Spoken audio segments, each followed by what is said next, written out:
Good morning students, welcome है आपका Gurukul institute of IT and management के अंदर। हम जैसे कि मैथ्स फ्री क्लास पढ़ रहे हैं, ठीक है, कंपटीशन एग्जाम की। तो उसके अंदर आज हमारा न्यू टॉपिक है, वो है अनुपात और समानुपात। इसे बोलते हैं रेशियो एंड प्रपोर्शन। ठीक है, चलो जानते हैं हम लोग कि अनुपात क्या होता है। सबसे पहले हमें ये जानना पड़ेगा कि अनुपात क्या होता है। ठीक है, तो अनुपात क्या होता है? अनुपात एक तुलनात्मक संख्या होता है।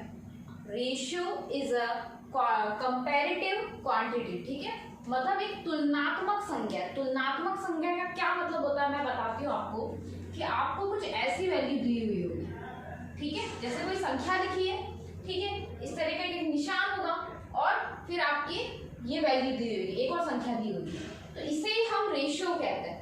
ये तुलनात्मक संख्या कैसे है? मतलब इसके साथ, इसके सहारे, इसके जरिए क्या होता है, तुलना की जाती है। वो तुलना किसी की भी की जा सकती है, किसी की आयु की तुलना की जा सकती है, वजन की तुलना की जा सकती है, सैलरी की तुलना की जा सकती है, मात्रा की तुलना की जा सकती है। ठीक है, तो ये क्या होता है, अनुपात क्या है, एक तुलनात्मक संख्या होता है। अनुपात, ratio is a comparative quantity. ठीक है, अब देखो क्या होगा, मैंने इधर लिख दिया ए और बी। इसका ये मतलब है कि ए के हम क्या दे रहे हैं, 2 वैल्यू दे रहे हैं, और बी को क्या दे रहे हैं, हम 3 वैल्यू दे रहे हैं। ठीक है, इसे हम रेशियो बोलते हैं।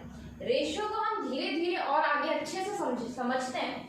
इसे और क्या बोलते हैं, अनुपात को। अनुपात को और क्या बोलते हैं, अनुपात को हम बट्टा भी बोलते हैं। ठीक है, मतलब जैसा आपको ये लिख रखा है मैंने, इसे आप 2/3 भी लिख सकते हो। ठीक है, यही हमारा अनुपात है। इस अनुपात को हम 2/3 भी लिख सकते हैं। तो मतलब रेशियो को क्या बोलते हैं, अनुपात को हम लोग बटा भी बोलते हैं। ठीक है, ये हमारा अनुपात होता है। अब इस वैल्यू का क्या मतलब है, देखो इसके साथ क्या होता है, इस वैल्यू के साथ जो हमको अनुपात दिया हुआ होता है, उसके साथ एक वैल्यू छुपी हुई होती है। ठीक है, अनुपात के अंदर क्या होता है, एक वैल्यू छुपी हुई होती है, और जो छुपी हुई वैल्यू होती है वो दोनों ही तरफ क्या होती है, गुणा होती है। दोनों ही तरफ क्या होती है, गुणा होती है। देखो कैसे क्या हो रहा है, मैं बताती हूँ आपको। इसके अंदर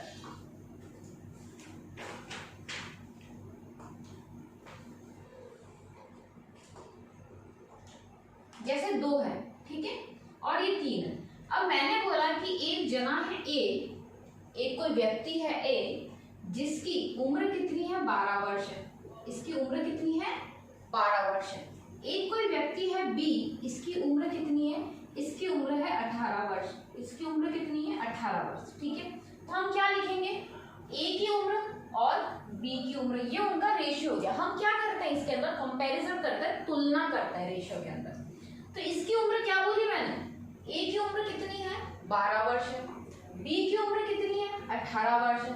तो अब देखो हमें ध्यान से देखना पड़ेगा कि ये किसी के पहाड़े से कट रहा है, तो ये 6 के पहाड़े से कट रहा है। 6 दूनी 12, 6 तिया 18। ठीक है, तो हमारे पास क्या वैल्यू आ गई, हमारे पास 2:3 आ गया। तो इसके अंदर कौन सी वैल्यू छुपी हुई थी, इसके अंदर एक 6 वैल्यू छुपी हुई थी। मतलब दोनों तरफ हमने क्या करा, इसको अगर 6 से गुणा किया तो हमारी क्या आ गई, हमारी असली वैल्यू आ गई। तो रेशियो में हमें वो छुपी हुई वैल्यू भी निकालनी होती है, और रेशियो के अलग अलग तरह के हमारे पास क्वेश्चंस आते हैं। तो हम देखते हैं हमारे पास किस तरीके के सवाल हमारे एग्जाम के अंदर आते हैं। ठीक है, हमें ये देखना है कि किस किस तरह के सवाल हमारे एग्जाम में आते हैं।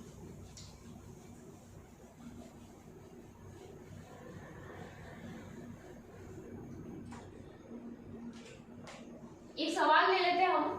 ठीक है, जैसे हमको दे रखा है कि 2:5, 3:7 और 4:7। ठीक है, ये मैंने बीच में सेमीकोलन लगाया है। हमें क्या दे रखा है, 2:5, 3:7 और 4:7 में सबसे बड़ा व छोटा अनुपात निकालना है। हमें क्या निकालना है, इसके अंदर सबसे बड़ा और सबसे छोटा अनुपात निकालना है। ठीक है, हमें ज्ञात करना है। तो हम क्या करेंगे, हम सबसे बिल्कुल बेसिक से हमने स्टार्ट किया, फिर हम इसके हाई लेवल पे बढ़ेंगे। ठीक है ना, तो आपको क्या दिया होता है, आपको जो आपको अनुपात दिया होता है, हम क्या करते हैं उसको बटे के अंदर बदलता है। जो आपको अनुपात दिया हुआ होता है उसे सबसे पहले हम क्या करते हैं, हमारा जो फर्स्ट स्टेप होता है वो क्या होता है, हम इसको क्या कर देते हैं, इसको बटे के अंदर बदल देते हैं। ठीक है, जैसे हमने इधर लिख दिया 2/5, इधर लिख दिया हमने 3/7, इधर लिख दिया हमने 4/7। ठीक है, अब क्या करेंगे, अब हमें देखना है कि इसके अंदर सबसे बड़ा अनुपात कौन सा है और सबसे छोटा अनुपात कैसा है। तो हमें इसे देखने से तो नहीं पता चल रहा है कि कौन सा बड़ा अनुपात है कौन सा छोटा अनुपात है।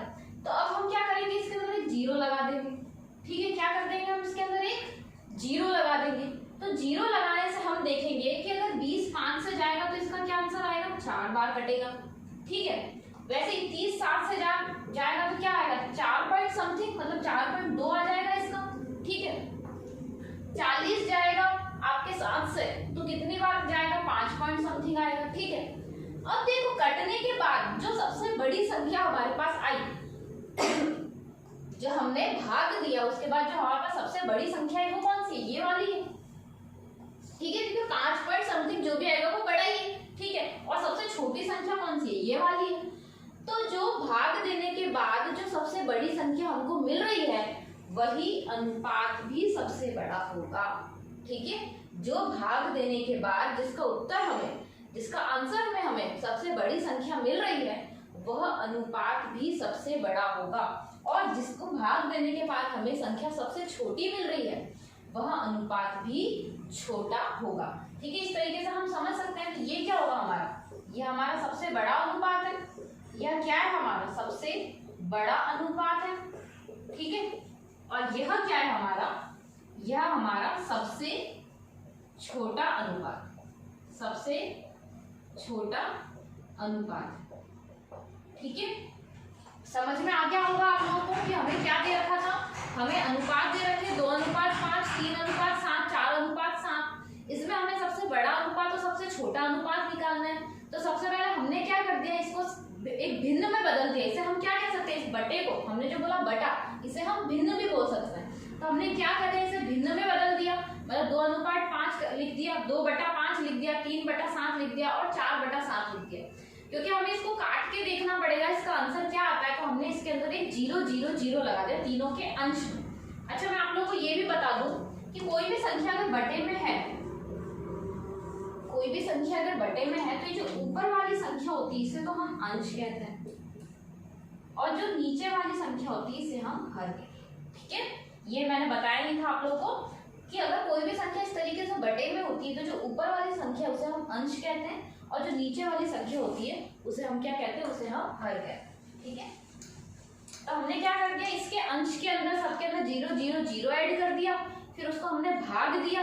तो भाग देने के बाद जो हमें सबसे बड़ा आंसर मिला वो हमारा सबसे बड़ा अनुपात है, और जो हमें सबसे छोटा आंसर मिलता है वो हमारा सबसे छोटा अनुपात है। ठीक है, तो चलो आगे बढ़ते हैं और देखते हैं कि और हमारे किस तरीके के सवाल आ सकते हैं।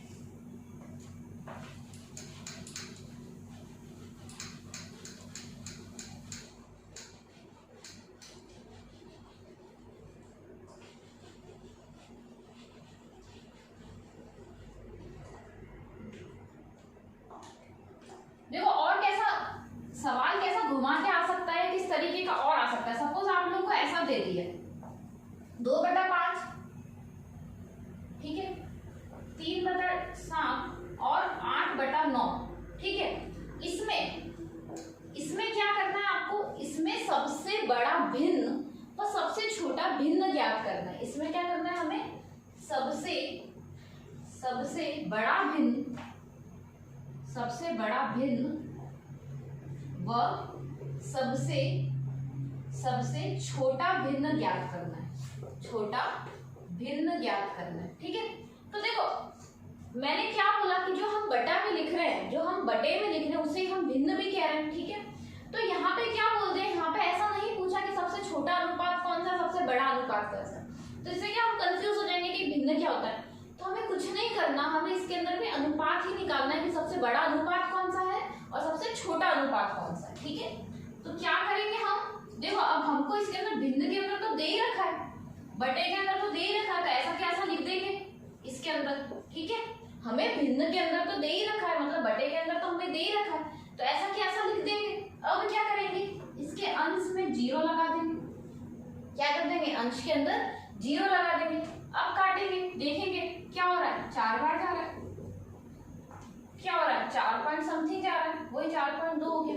यह कितना जा रहा है, 8 पॉइंट समथिंग जा रहा है। ठीक है, तो हमने देखा कि हमारा जो कटने के बाद सबसे बड़ा आंसर आता है वो हमारा सबसे बड़ा भिन्न है। ये क्या है, हमारा सबसे बड़ा भिन्न है। ठीक है, और जो कटने के बाद सबसे छोटा आंसर आ रहा है वो क्या आ रहा है, हमारा सबसे छोटा भिन्न, सबसे छोटा भिन्न। ठीक है, तो इसके अंदर कुछ भी नहीं करा, इसके अंदर बस ये कर दिया इन्होंने, अनुपात की जगह हमारे पास क्या लिख दिया, हमारे पास यह लिख दिया कि हमें एक भिन्न ज्ञात करना है। ठीक है, अब हम क्या करते हैं, अगला सवाल लेते हैं।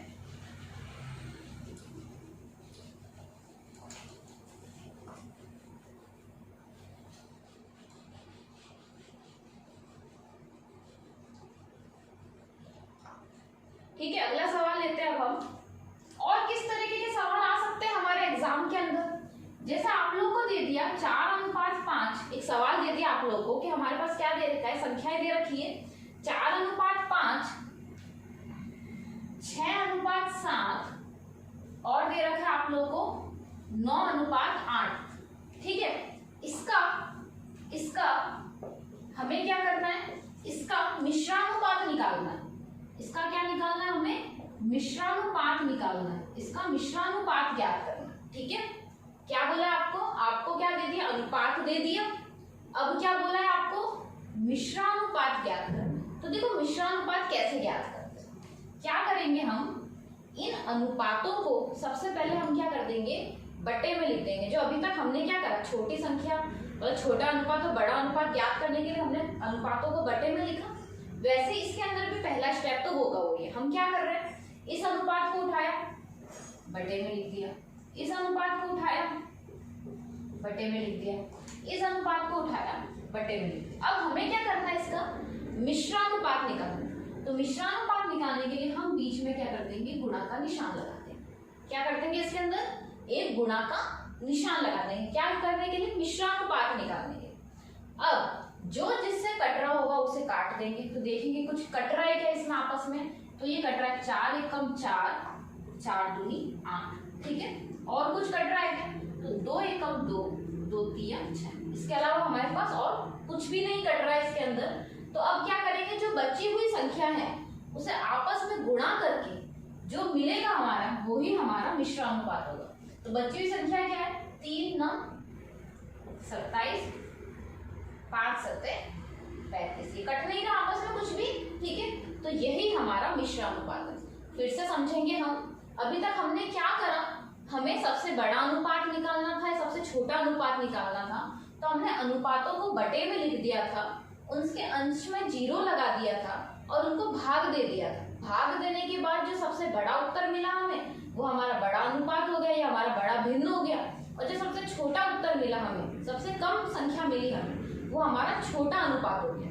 मिश्रानुपात में क्या करा हमने, मिश्रानुपात में हमने इन अनुपातों को बटे में लिख दिया, उसके बीच में गुणा का निशान लगा दिया, उसके बाद जो आपस में कट रहा था उसे काट दिया, और फिर उसके बाद हमने क्या कर दिया, यहाँ पे हमारा उत्तर आ गया। तो आप लोगों को समझ में आ गया होगा। ठीक है, उसके बाद आगे बढ़ते हैं और देखते हैं और किस तरीके के सवाल आ सकते हैं हमारे एग्जाम के अंदर।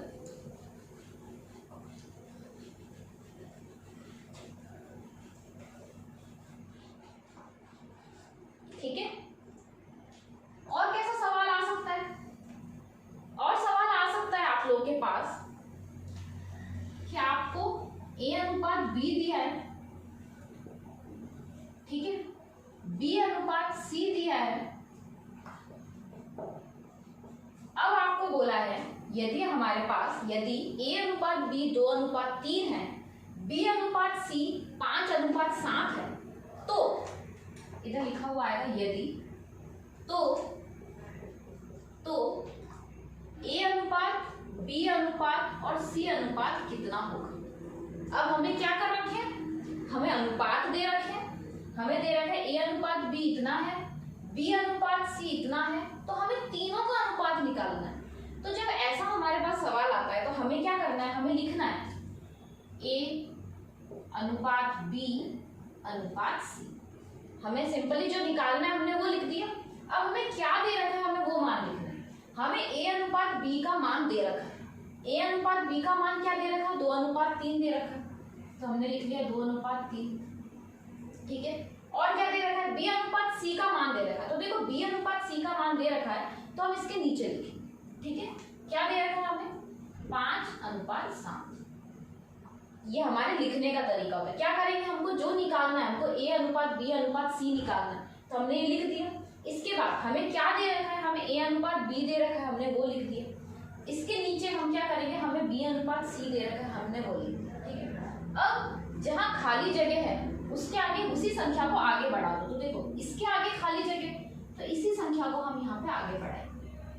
ठीक है, फिर इसके आगे, इसके पहले खाली जगह पे इधर कोई संख्या होती तो उसे आगे बढ़ाते हैं। इसके पहले खाली जगह, तो इसी संख्या को हम इधर आगे बढ़ाते। क्या करा हमने, जहाँ खाली जगह मिली, ये खाली जगह थी हमारी, इसी संख्या को हमने आगे लिख दिया, और ये खाली जगह थी तो हमने इसी संख्या को यहाँ पे लिखा। अब क्या करेंगे, इन्हें आपस में गुणा कर देंगे। क्या करेंगे, इन्हें आपस में गुणा कर लेंगे।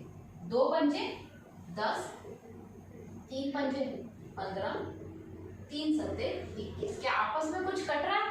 अगर आपस में कुछ कट रहा होगा तो उसे काट देंगे, और नहीं कट रहा होगा तो यही हमारा आंसर होगा। तो हमारा आंसर क्या होगा, ए अनुपात बी अनुपात सी क्या होगा हमारे पास, 10:15:21। एक बार फिर से समझेंगे इसे, क्या करा हमने। अगर हमें इस तरीके से अनुपात दे रखा है कि ए अनुपात बी दे रखा है, तो हम क्या, हमको दे रखा है कुछ, बी अनुपात सी हमको कुछ दे रखा है। अब हमसे तीनों पूछ लिए मगर हमको तीनों एक साथ तो दिए नहीं, हमको अलग अलग वैल्यू दी। तो हम क्या करेंगे, उन अलग अलग वैल्यूज को लिखेंगे। हमने ए अनुपात बी अनुपात सी लिख लिया जो हमसे पूछा है। अब क्या करा, ए अनुपात की वैल्यू लिख ली, बी अनुपात की वैल्यू लिख ली, वैसे बी अनुपात की वैल्यू लिख ली और सी अनुपात की वैल्यू लिख ली। अब जिसके आगे खाली संख्या उसी वैल्यू को आगे बढ़ा देते। इधर खाली संख्या, वैसे इसका एक लंबा प्रोसीजर भी है। ठीक है, ये सही फटाफट करने के लिए हमने क्या करा, इसे आगे बढ़ा दिया। एक्चुअल में क्या होता है, हमें बी की दोनों वैल्यू दी हुई है, हमें बी की दोनों वैल्यू दी हुई है। तो देखिए इसका जो एक्चुअल तरीका होता है, हमको क्या कर रखा है, ये दे रखा है, हमें बी की दोनों वैल्यू दे रखी है। तो हमें क्या करना होता है, हमें एक वैल्यू को जो हमको दी हुई है ना, उसमें क्या करना होता है कि भाई यहाँ पे हमें बी की वैल्यू नहीं दे रखी, ए की वैल्यू नहीं दे रखी, यहाँ पे हमें सी की वैल्यू नहीं दे रखी। तो हमें इन अनुपातों को क्या करना होता है, सही करना होता है। मतलब इससे पहले आपस में हम गुणा कर लेते हैं। अब यहाँ पे b की कौन सी वैल्यू नहीं है, ठीक है, तो यहाँ पे क्या है, यहाँ पे 3 से हम गुणा कर देते हैं और यहाँ पे हम 5 से गुणा कर देते हैं। एक्चुअल तरीका ये होता है कि हम क्या करते हैं, b की वैल्यू को ही गुणा करते हैं, b की वैल्यू को ही गुणा करते हैं। मतलब इस तरीके से ये चीज ऐसे गुणा होती है। क्योंकि यहाँ पे 5 नहीं है तो इसको 5 से गुणा करते हैं, यहाँ पे 3 नहीं है तो यहाँ पे 3 से गुणा करते हैं, संख्याओं को बराबर कर देंगे। ठीक है, मगर हम क्या देखेंगे, हमको थोड़ा आसान भी लगना चाहिए समझने के लिए, इसलिए हमने ये तरीका देखा। ठीक है, समझ में आ गया होगा आप लोगों को ये सवाल। अब आगे बढ़ते हैं, हम लोग आगे का सवाल देखते हैं कि और किस तरीके के हमारे पास सवाल आ सकते हैं। ठीक है,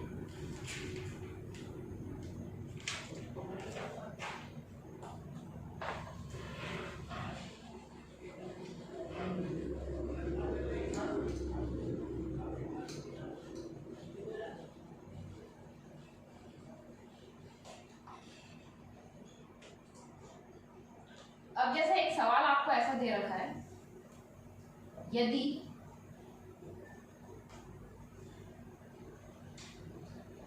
a अनुपात b बराबर 3:7 और b अनुपात c बराबर 2:5,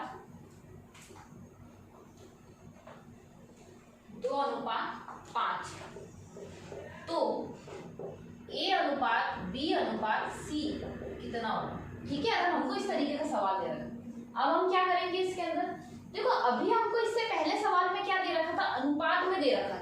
अब हमें क्या दे दिया, इसको बटे के अंदर दे दिया। तो हम इसको कैसे करेंगे, ये जो चीज है इसको हम अनुपात में भी लिख सकते हैं। ठीक है, अब इसको, इसके अंदर जो a की वैल्यू क्या होगी, इसके अंदर जो a की वैल्यू होगी वो ये होगी और b की वैल्यू क्या होगी, ये होगी।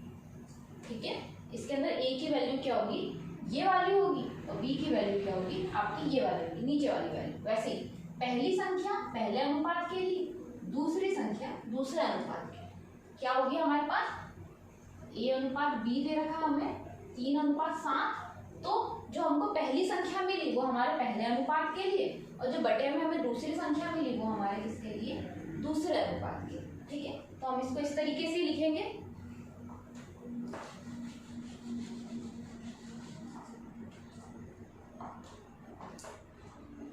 a अनुपात b अनुपात c हमें ये निकालना है। ठीक है, तो हम क्या करेंगे, पहली संख्या पहले अनुपात के लिए, ठीक है, और दूसरी जो बटे में संख्या जा रही वो हमारे दूसरे अनुपात के लिए। तो पहला अनुपात मतलब a का अनुपात, a के अनुपात के लिए कौन सी संख्या मिल गई हमें, 3 मिल गई। b के अनुपात के लिए कौन सी मिल गई हमें, 7 मिल गई। ठीक है, तो वैसे देखेंगे यहाँ पे भी पहली संख्या पहले अनुपात के लिए, तो b के लिए क्या मिल गई हमारे पास, 2 मिल गई, और दूसरी संख्या जो बटे में दूसरी संख्या है वो दूसरे अनुपात के लिए, तो c के लिए क्या मिल गई हमारे पास, 5 मिल गई। यहाँ पे भी ये करेंगे, जो खाली जगह उधर वो संख्या हम बढ़ा देंगे, इधर खाली जगह तो हम ये सेम संख्या यहाँ बढ़ा देंगे। फिर क्या करेंगे, इसके अंदर हम गुणा करेंगे, 3 दूनी 6, 7 दूनी 14 और 7 पंचे 35। अगर कुछ कट रहा है तो हम काट देंगे, नहीं तो यही हमारा a अनुपात b अनुपात c अनुपात का मान। समझ में आ गया होगा।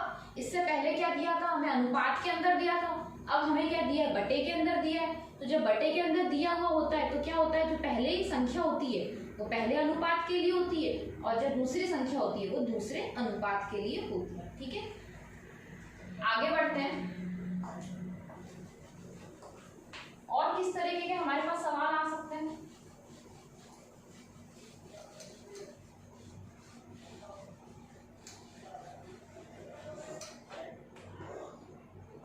ठीक है, और किस तरीके के हमारे पास सवाल आ सकते हैं।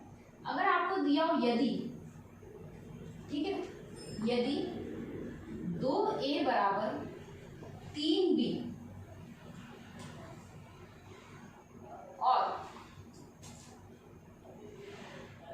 5b बराबर 4c हो तो a अनुपात b अनुपात c का मान ज्ञात करना। ठीक है, हमको कुछ इस तरीके से दिया। देखो, सबसे पहले हमने अनुपात में देखा, फिर हमने बटे में देखा, अब हमको कहीं ना कहीं गुणा में मिला है।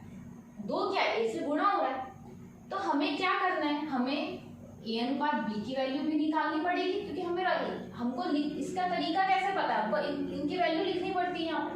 फिर b अनुपात c के अंदर उनकी वैल्यू लिखनी पड़ती है, b अनुपात c की वैल्यू भी निकालनी पड़ेगी। ठीक है, हमें तो इस तरीके से संख्याएं दे दी गुणा में, तो इसका कैसे करते हैं, इसमें ये होता है कि जब गुणा में संख्या होती है, जब अनुपातों के गुणा में संख्याएं होती है कि भाई a 2 से गुणा हो रहा है, b 3 से गुणा हो रहा है, और बीच में क्या लग रहा है, बराबर का निशान लग रहा है, तो वो संख्याएं जो उनके अनुपात की जो संख्याएं होती है वो क्या होती है, उनको विपरीत संख्याएं मिल जाती है। जब संख्या हमारे पास गुणा में होती है तो अनुपातों को उनकी विपरीत संख्या मिल जाती है।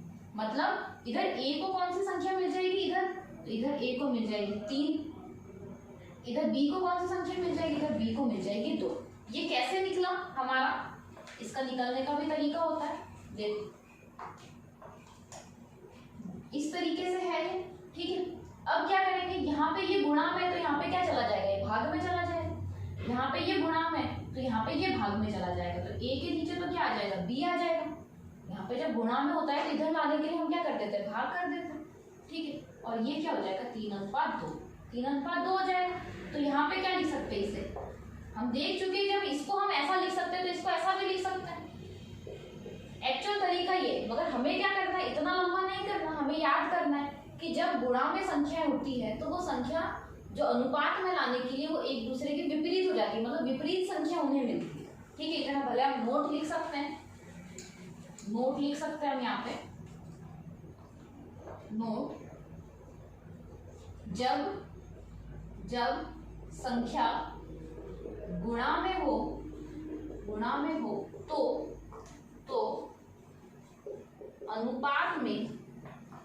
तो अनुपात में विपरीत संख्या मिलती है। ठीक है, तो अनुपात में क्या होता है, विपरीत संख्या मिलती है। तो यहाँ पे हम को क्या निकालना है, ए अनुपात बी अनुपात सी निकालना है। तो ए अनुपात की वैल्यू ए को कौन सी मिल जाएगी, ये वाली मिल जाएगी, बी को कौन सी मिल जाएगी, ये वाली मिल जाएगी, विपरीत मिलेगी। तो ए को क्या मिला 3, बी को क्या मिला 2। इसी तरीके से यहाँ पे बढ़ेंगे, यहाँ पे भी विपरीत मिलेगी, बी को क्या मिलेगा 4 और सी को क्या मिलेगा 5। हम क्या करते हैं, जहाँ खाली संख्या होती है वहाँ वही संख्या आगे बढ़ा देते हैं, ठीक है। यहाँ पे खाली संख्या होती है वहाँ पे वही संख्या हम आगे बढ़ा देते हैं। तो यहाँ पे क्या आ जाएगा, हम गुणा करेंगे, 3 चौक 12, 4 दूनी 8, 5 दूनी 10। अब क्या ये आपस में कट रहा है, तो ये कट रहा है 2 के पहाड़े से, ठीक है। 2 छिंग 12, 2 चौक 8, 2 पंजे 10। क्या अब कट रहा है, तो अब नहीं कट रहा। तो हमारा जो अनुपात आ गया ए अनुपात बी अनुपात सी, वो हमारा यह आ गया, ठीक है।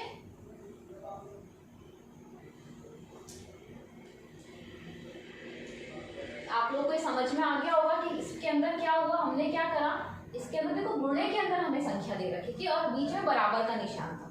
जब इस तरीके से हमें दे रखा हो तो उसके अंदर क्या होता है कि जब गुणे के अंदर संख्या दे रखी होती है तो अनुपात के अंदर क्या मिल जाती है, उनको विपरीत संख्या मिल जाती है। तो यहाँ पे ए को क्या मिल गया 3 मिल गया, यहाँ पे बी को क्या मिल गया 2 मिल गया। इसी तरीके से यहाँ पे बी को क्या मिल जाएगा, विपरीत संख्या ये वाली मिल जाएगी 4 मिल जाएगी। सी को क्या मिल जाएगा, विपरीत संख्या 5 मिल जाएगी। अब हमें क्या निकालना है, हमें ए अनुपात बी अनुपात सी निकालना है। तो हम इसको तो निकालना सीख ही चुके हैं। कैसे निकालते हैं, ए अनुपात बी अनुपात सी कैसे निकालते हैं। इसके अंदर हमने संख्याएं लिख दी, जहाँ खाली जगह होती है वहाँ पे वही संख्या आगे बढ़ जाती है, फिर उसके बाद गुणा कर देते हैं। अगर कुछ कट रहा होता है तो उसे काट देते हैं, ठीक है। तो आशा करते हैं आप लोगों को इतना समझ में आया होगा। ये हमने बिल्कुल ही बेसिक से स्टार्ट किया है, बिल्कुल लो लेवल से स्टार्ट किया है और इसको भी हम और हाई लेवल पे लेके जाएंगे। तो आज की क्लास के लिए थैंक यू वेरी मच। कुछ भी आपको प्रॉब्लम आ रही है, कुछ भी समझ में नहीं आ रहा, तो आप कमेंट बॉक्स में जरूर अपनी प्रॉब्लम को शेयर करें। Thank you.